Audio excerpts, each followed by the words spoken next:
Hi, my name is Mike and I'm an application support engineer with Agilent. This short video will describe the DC and AC common mode specifications for our DMMs. Let's start with a very typical situation where we're inputting a voltage to our DMM and trying to make a measurement. I'm going to distinguish between the normal mode voltage, and this is basically the input voltage that we're trying to measure. We're connecting it to the high and the low terminals of our DMM, and typically there's some small lead resistance or RL associated with making that connection. Contrast the normal mode voltage with the common mode voltage. This is basically the floating voltage. This is the voltage between earth ground and our input voltage.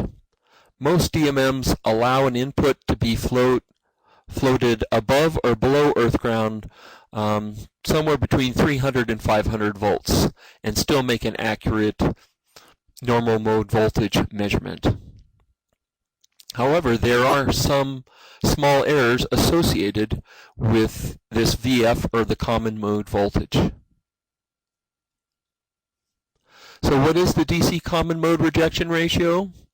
This is the ability of the DMM to reject this VF and not have it impact the measurement between the high and the low terminal. You can see the arrow shows the current flow from VF. It will flow through RL on the low terminal and then through RI returning to earth ground. The common mode rejection ratio for the 34410A and 34411A is 140 dB. And as the footnote says, this assumes a 1 k ohm imbalance in the low lead. This is a worst case situation. Typically you don't have a kilo ohm lead resistance. But with a kilo ohm and a small current flowing through it due to this floating voltage, we would get an error term in between the high and low terminals. So let's determine how much that would be. It basically is going to be a resistive divider between RL and RI. In this case, we're doing a DC common mode rejection ratio, so the capacitor is not involved in this calculation.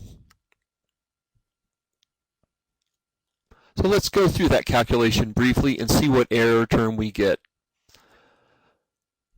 The common mode error voltage, which is the voltage drop across that lead resistance in the low lead, due to our floating voltage, can be calculated with a simple resistive divider with the lead resistance of 1 k ohm and the input resistance of 10 gigaohms. So if we plug in those values into our equation, we see that the common mode rejection ratio is 9.999999 times 10 to the minus 8th. Very small number. It's often useful to represent that in log scale. So if we convert to log scale, we end up with minus 140 dB, or we can also state that as 140 dB of rejection or reduction. So that's a significant amount of reduction of the floating voltage, and it is very, very negligible when measuring our normal mode or our input voltage. We have a very, very similar situation with AC. Remember, there was a capacitance involved, so the impedance between the low terminal and earth ground is not as high in the AC situation. The specification says that the AC common mode rejection is 70 dB, and the footnote points out that it's still 1 k ohm imbalance in the low lead resistance, but we have an AC signal of 60 hertz or less. Again, the capacitor comes into play. The impedance between low and earth ground is much less, and therefore our AC common mode rejection is less at 70 dB. This concludes this short video describing the DC and AC common mode rejection specifications for our DMMs.